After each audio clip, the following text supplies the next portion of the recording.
Hello मेरे प्यारे बच्चों, स्वागत है आपका अपने YouTube चैनल पर। आशा करती हूँ आप सभी स्वस्थ मस्त और अपनी अपनी पढ़ाई में व्यस्त होंगे। तो चलिए आज असेक्सुअल रिप्रोडक्शन का लास्ट वाला पार्ट कंप्लीट करते हैं और बढ़ते हैं अपने सेक्सुअल रिप्रोडक्शन की ओर।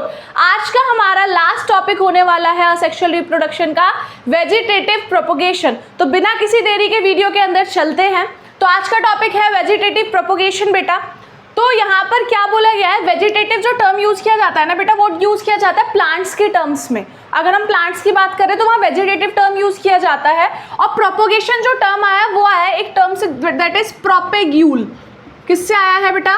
प्रोपेग्यूल। प्रोपेग्यूल का मतलब होता है प्लांट का कोई भी पार्ट, प्लांट के किसी भी पार्ट को प्रोपेग्यूल बोला जाता है। तो बेटा वेजिटेटिव प्रोपोगेशन में क्या होता है कि प्लांट के किसी भी एक पर्टिकुलर पार्ट से हम दोबारा से एक नए प्लांट की ग्रोथ करते हैं, is known as vegetative propagation. आया समझ में? प्लांट के किसी भी पार्ट से, आइदर फ्रूट हो, लीफ हो, स्टेम हो, ब्रांच हो, रूट हो, एनीथिंग, किसी भी पार्ट से एक नए प्लांट का फॉर्मेशन करना सेम स्पीशीज के is known as vegetative propagation. तो इसके डिफरेंट पार्ट्स पढ़ने हैं। पहले इसकी डेफिनेशन देख लेते हैं। In vegetative propagation new plant are obtained from the parts of the old plant like stem and root, without the help of any reproductive organ। मतलब हमें एक नया प्लांट चाहिए, हम कैसे लाएंगे? किसी पुराने प्लांट के किसी भी ऑर्गन का यूज करके हम एक नए प्लांट का फॉर्मेशन करेंगे, is known as vegetative propagation. Clear बेटा? क्लियर। अगर आप लोगों से मैं बोल देती हूँ कि आप लोगों ने क्या करना है ना कि एक नया, बहुत ज़्यादा कॉमन बताती हूँ आपको, मनी प्लांट बताती हूँ। ऐसा होता है ना कि आप मनी प्लांट को कहीं से भी काट देते हो, उसकी स्टेम को, उसकी ब्रांच को, और कहीं भी लगा देते हो, वो नया ग्रो कर जाता है। तो एक पार्ट से ही तो आपने एक नया मनी प्लांट बना दिया ना। तो बेटा यही होता है वेजिटेटिव प्रोपोगेशन। अब बेटा दो टाइप के वेजिटेटिव प्रोपोगेशन होते हैं, एक होता है नेचुरल वेजिटेटिव प्रोपोगेशन, एक होता है आर्टिफिशियल वेजिटेटिव प्रोपोगेशन। नाम से ही पता पड़ रहा होगा, नेचुरल मतलब जो नेचुरली होगा, लाइक इसमें हमें बहुत ज़्यादा एफर्ट्स नहीं मारने, हमें सिर्फ क्या करना है, इसको इरिगेट करना है, हम लोगों को बस लगा देना है, बीज बो देना, लाइक बीज नहीं इन द सेंस कोई भी प्लांट का पार्ट बो देना है और बस पानी देना है उसको, इतना काम करना है। आर्टिफिशियल वेजिटेटिव प्रोपोगेशन में क्या होता है बेटा, थोड़ी मेहनत लगती है, मतलब एक ह्यूमन की नीड रहेगी इसमें क्या करना पड़ता है, प्लांट्स की देखभाल करनी पड़ती है कि कहीं वो खराब ना हो जाए। तो स्टार्ट करते हैं नेचुरल से। पहले नेचुरल पढ़ेंगे सारा, देन सारा आर्टिफिशियल पढ़ेंगे। तो नेचुरल में क्या है बेटा, बाय लीफ। अभी क्योंकि हम लोग बोल रहे थे ना कि प्लांट के किसी भी पार्ट से, तो सबसे पहले नेचुरल के अंदर है बाय लीफ। बेटा there is a leaf called bryophyllum. ठीक है बेटा, ब्रायोफाइलम लीफ कैसी होती है, मैं कोशिश करूंगी कि मैं यहाँ अटैच कर दूँ उसका पिक्चर, बट मैं इधर भी दिखा देती हूँ। कुछ ऐसी होगी ब्रायोफाइलम लीफ, और उसके अंदर क्या होता है बेटा, उसके बर्ड्स निकलने लग जाते हैं, लाइक बर्ड्स की तरह उसकी लीफ के ऊपर भी छोटी छोटी लीव्स निकलने लग जाती है। और यही जो लीव्स होती हैं, यही जो बर्ड्स होते हैं, लीफ के ऊपर जो बर्ड्स निकले हैं, यही बर्ड्स फर्दर ग्रो करके एक नया ब्रायोफाइलम का फॉर्मेशन कर देते हैं। क्लियर? लीफ थी, ब्रायोफाइलम ग्रो हुआ, उसकी लीफ निकली, लीफ के ऊपर बर्ड्स निकलेंगे, वो बर्ड्स लीफ बनेंगी और एक नए ब्रायोफाइलम का फॉर्मेशन हो जाएगा। बेटा ब्रायोफाइलम एक बहुत कॉमन प्लांट है, स्कूल हॉस्पिटल्स में तो इतना इजीली, इतना रेयर है, यूं ही दिख जाता है। मैं एक पिक्चर अटैच कर दूंगी इधर। क्लियर बेटा? क्लियर। तो ये था बाय लीफ, आपको एग्जाम्पल्स याद करने हैं। तो बाय लीफ का एग्जाम्पल हो गया आपका ब्रायोफाइलम। अब नेक्स्ट है बाय स्टेम। स्टेम की हेल्प से हम लोग कैसे एक नए प्लांट को ग्रो कर सकते हैं, तो इसका एग्जाम्पल हो जाता है बेटा स्प्राउटेड पोटैटो। जब आप बहुत दिन तक आलू आपके घर में रखा हुआ है, बहुत दिन तक रखा हुआ है, आप एक सर्टेन टाइम पीरियड बाद देखोगे कि उसके ऊपर ना छोटे छोटे ऐसे बर्ड्स जैसे निकल गए हैं, वो स्प्राउटेड हो गया है, मतलब उस पर स्प्राउट, मतलब छोटे छोटे वाइट कलर के बर्ड्स निकल गए। देखा होगा, आप सबने देखा होगा, ऐसा लगता है जैसे उसमें से एक नया पेड़ निकलने वाला है ना बेटा? तो हाँ, ऐसा ही होता है। उस पोटैटो को हम लोगों ने क्या करना होता है, उसके जो बर्ड्स निकले हैं उनको बाहर निकाल देना होता है, वो जो उसके स्प्राउट्स निकले हैं उनको बाहर निकाल देना है। अब जो आलू बचा है उसको जाकर कहीं भी ज़मीन में लगा देना है, पानी वानी डालना है उसका। After a certain time you guys can see कि ज़मीन के नीचे आपको पूरा एक बंच मिलेगा आलूओं का। अब आप बोलोगे कि मैम आलू स्टेम में क्यों आ रहा है? यस बेटा, potato is a stem, potato is a underground stem, it is not a root. Potato is not root बेटा, it is a underground stem, है ना। तो हमने क्या करा, वो स्प्राउटेड पोटैटो था, उसके सारे बर्ड्स निकाले और उस पोटैटो को हमने क्या करा, जमीन में जाकर लगा दिया। After a certain time period what we see कि वहाँ पर हमें बंच ऑफ आलूज, बंच ऑफ पोटैटोज देखने के लिए मिलेंगे। क्लियर बेटा, क्लियर। तो बाय स्टेम का एग्जाम्पल हो जाएगा potato. Next is by root. By root मतलब इसमें अब रूट की हेल्प से होने वाला है, तो इसका एग्जाम्पल होता है बेटा स्वीट पोटैटो। अब आप बोलोगे मैम पोटैटो स्टेम था, स्वीट पोटैटो रूट है। हाँ बेटा, स्वीट पोटैटो रूट है। आप लोगों ने स्वीट पोटैटो देखा है, कुछ ऐसा दिखता है बेटा, ऐसा, समथिंग लाइक दिस, और यहाँ पर उसका ऐसा होता है ना। तो दिस इज रूट। ये वाला जो पार्ट है बेटा, आपको लग नहीं रहा ये टैप रूट वाला पार्ट आ रहा है ना। टैप रूट ऐसे होता है, लंबी से खिंची हुई होती है, उसमें से ऐसे बाल निकले हुए रहते हैं थोड़े थोड़े। तो हाँ बेटा, इट इज़ अ रूट। जो हमारा स्वीट पोटैटो है वो रूट होता है। इसमें हमें क्या करना है, इसका जो रूट वाला एरिया है इसको कट आउट करना है। ये रूट वाला नीचे वाला एरिया है, इसको कट कर देना है और कट करके इस रूट वाले एरिया को ही कहीं जाकर लगा देना है, पानी देना है। एक सर्टेन टाइम पीरियड बाद हम लोगों को देखने के लिए मिलेगा कि वहाँ पर बहुत सारे स्वीट पोटैटोज हैं, अगर हम लोगों ने उसकी टेकिंग केयरिंग करी और अच्छी सॉइल में लगाया तो। क्लियर, क्लियर बेटा, आया समझ में। ये तीनों चीज़ें थी। बाय लीफ का एग्जाम्पल ब्रायोफाइलम, बाय स्टेम का एग्जाम्पल स्प्राउटेड पोटैटो और बाय रूट का एग्जाम्पल हमारा स्वीट पोटैटो। Clear, clear. तो ये था बेटा नेचुरल वेजिटेटिव प्रोपोगेशन। क्लियर हो गया होगा ये आपको। अब आते हैं आर्टिफिशियल वेजिटेटिव प्रोपोगेशन में। जो क्वेश्चंस बनते हैं ना बेटा ज़्यादातर वो आर्टिफिशियल वेजिटेटिव प्रोपोगेशन से बनते हैं, तो इस पर थोड़ा ज़्यादा ध्यान देना पड़ेगा। तो आर्टिफिशियल के अंदर 3 चीज़ें हैं बेटा, कटिंग, लेयरिंग एंड ग्राफ्टिंग। ठीक है, सबसे पहले स्टार्ट करते हैं कटिंग से। Cutting is very easy. जो अभी मैंने मनी प्लांट बताया ना, बिल्कुल ऐसे ही रोज़ में भी होता है। क्या करो, रोज़ की स्टेम कट करो और कहीं भी जाकर लगा दो। कट करो स्टेम को और कहीं भी, किसी भी मिट्टी में, किसी भी पॉट में जाकर उस स्टेम को लगा दो।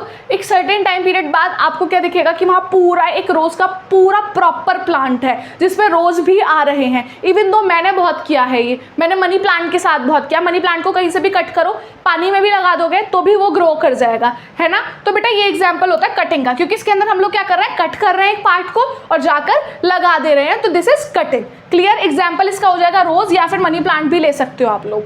The next is layering. Layering के अंदर क्या होता है कि नाम से पता पड़ रहा है किसी चीज़ की कोई लेयर बना रहे हैं। हाँ बेटा, इसके अंदर ऐसा ही होता है। इन केस बस ये लेयरिंग है ना, कुछ सर्टेन मतलब कुछ होते हैं ना गिने चुने प्लांट्स के अंदर हो सकता है जिनकी स्टेम थोड़ी लंबी हो, लाइक जैस्मीन।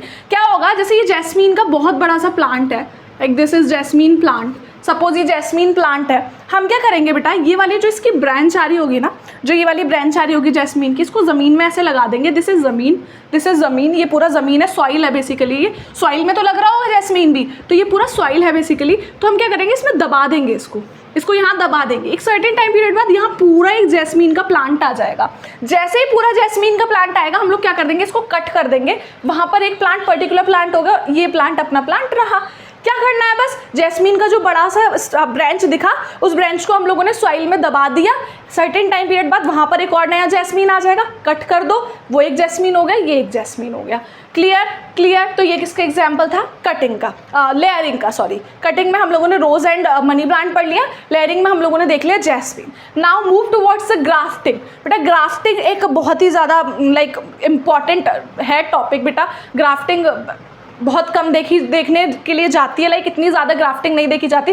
कटिंग सबसे ज़्यादा देखी जाती है, लोग कटिंग तो घर में करते ही रहते हैं, कटिंग तो होते रहते हैं, ग्राफ्टिंग काफ़ी कम देखा जाता है। तो बेटा ग्राफ्टिंग में क्या होता है, 2 डिफरेंट प्लांट्स की स्टेम को लिया जाता है, आपस में उनको पेस्ट आउट किया जाता है, जोड़ा जाता है। ठीक है, एक पूरा वैक्स शीट उसके ऊपर लगा के रैप करके, और एक टाइम पीरियड बाद हम लोग देखते हैं कि उस एक पर्टिकुलर प्लांट के अंदर लाइक हमें वो दिखते हैं, लाइक दो स्टेम्स हैं अलग अलग, और हम लोगों को एक नया प्लांट का फॉर्मेशन होता हुआ दिखता है। लाइक सपोज ये एक प्लांट था जिसका हम लोगों ने लिया स्टॉक। बेटा हमेशा प्लांट का जो नीचे वाला स्टेम रहता है, जो रूट से जुड़ा हुआ रहता है, उसको स्टॉक बोलते हैं। जो अपर वाला पार्ट होता है, जो रूट से नहीं जुड़ा हुआ है, उसको हम लोग स्कियॉन बोलते हैं। So this is stock.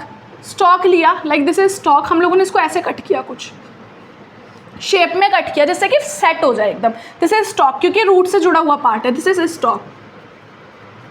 एक दूसरे प्लांट का क्या लिया हम लोगों ने, स्कियॉन। वो इसके ऊपर सेट किया, उसकी भी कटिंग ऐसे करी कि दोनों एक दूसरे से चिपक जाएं, बिल्कुल टिश्यूज एकदम से रब कर दिए इनके और आपस में चिपका दिया, जिससे कि जो इनके वास्कुलर टिश्यूज है वो क्या करें, आपस में चिपक जाएं और वाटर और फूड का ट्रांसपोर्टेशन इजीली हो जाए। ठीक है, तो ये था स्टॉक, और ऊपर वाला क्या है, स्कियॉन। क्या है बेटा, स्कियोन। दोनों को आपस में ऐसे अटैच किया, फिट किया, सेट किया एक साथ बेसिकली। लाइक जैसे ये कैप है और ये पेन है, this is stock and this is scion. Cap को उस हिसाब से बनाया जाएगा कि इस पेन में फिट हो जाए। तो इस पेन में क्या करा, उसको फिट किया। फिट करने के बाद पूरी वैक्स शीट ली या फिर वैक्स का कपड़ा लिया और उससे पूरा रैप कर दिया अच्छे से, उसको अच्छे से रैप कर दिया और उसको रैप रहने दिया जब तक वो ग्रो नहीं कर रहा प्लांट। जब देखा वो प्लांट ग्रो करने लगा, उसको हटा दिया, वो दोनों आपस में चिपक जाएंगे and we will get a new plant. हम लोगों को एक नया प्लांट मिलेगा। क्लियर बेटा? किसके केस में देखी जाती है ग्राफ्टिंग? एप्पल के केस में देखी जाती है, मैंगो के केस में भी देखी जाती है। तो इनकी एक बार डेफिनेशन सबकी मतलब लाइक ये जो लिखा हुआ है देख लेते हैं। कटिंग में क्या था, cutting a piece of plant and rooting to produce a new plant. एक कोई भी प्लांट का पीस काटो, लाइक बेसिकली सबसे ज़्यादा स्टेम ही काटी जाती है, उसको कट करो और लगा दो और हमें एक न्यू प्लांट मिल जाएगा। लेयरिंग में क्या होता है, covering the branch of a plant with the soil and then cutting it. मतलब हम ब्रांच को क्या करा, सॉइल में कवर कर दिया, देन वो ग्रो कर जाएगी और हम लोगों ने क्या कर देना, कट कर देना है। ग्राफ्टिंग में क्या होगा, when two different plant stem are joined and they grow as a single plant. दो डिफरेंट प्लांट की स्टेम को ज्वाइन करा और क्या हुआ, मिला हमें एक सिंगल प्लांट मिला। ये क्या था, नीचे वाला जो रूट से जुड़ा हुआ है क्या था, stock, and the upper one is scion. Clear बेटा? क्लियर? तो this is all about artificial vegetative propagation. Clear बेटा?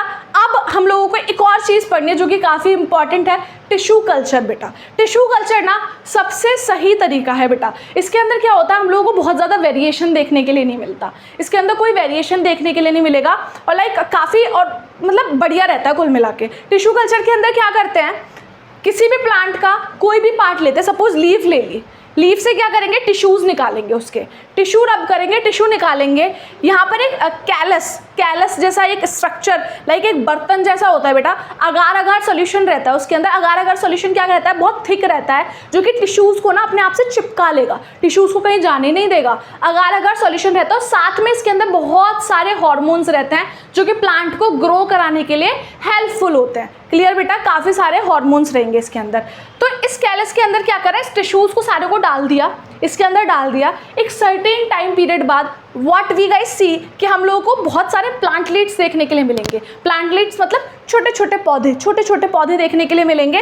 देन इन प्लांटलेट्स को निकाल के क्या करें, सॉइल में लगा दें और वही प्लांटलेट्स ग्रो करके बहुत बड़े बड़े प्लांट्स बन जाएंगे। क्लियर? इसमें क्या हुआ टिश्यू कल्चर में, सबसे पहले टिश्यू लिया प्लांट का, टिश्यू करने के बाद कैलस में कल्चर किया, कैलस में कल्चर होने के बाद प्लांटलेट्स आए हमारे पास। प्लांटलेट्स जैसे ही आए हम लोगों ने क्या करा, उनको कहीं भी सॉइल में लगा दिया, वो प्लांट मैच्योर हुआ और जो हमको प्लांट चाहिए था वो प्लांट हमें मिल गया। That is it, as simple is that. ये ना पूरा डायग्रामेटिकली समझा है। टिश्यू था, लीफ से टिश्यू ले लिया, कैलस के अंदर डाल दिया, कैलस ने क्या कंटेन कर रखा, medium containing hormone and agar agar solution. उसके अलावा प्लांटलेट्स आए, प्लांटलेट्स को सॉइल में लगाया और एक मैच्योर प्लांट बन गया। क्लियर बेटा? क्लियर? तो ये सब कुछ था असेक्सुअल रिप्रोडक्शन का लास्ट लेक्चर में। अब हम लोग फर्दर आगे सेक्सुअल रिप्रोडक्शन के बारे में पढ़ेंगे। So that is it all about this video. If you guys like the video, do like, share and subscribe the channel. Thank you so much for watching.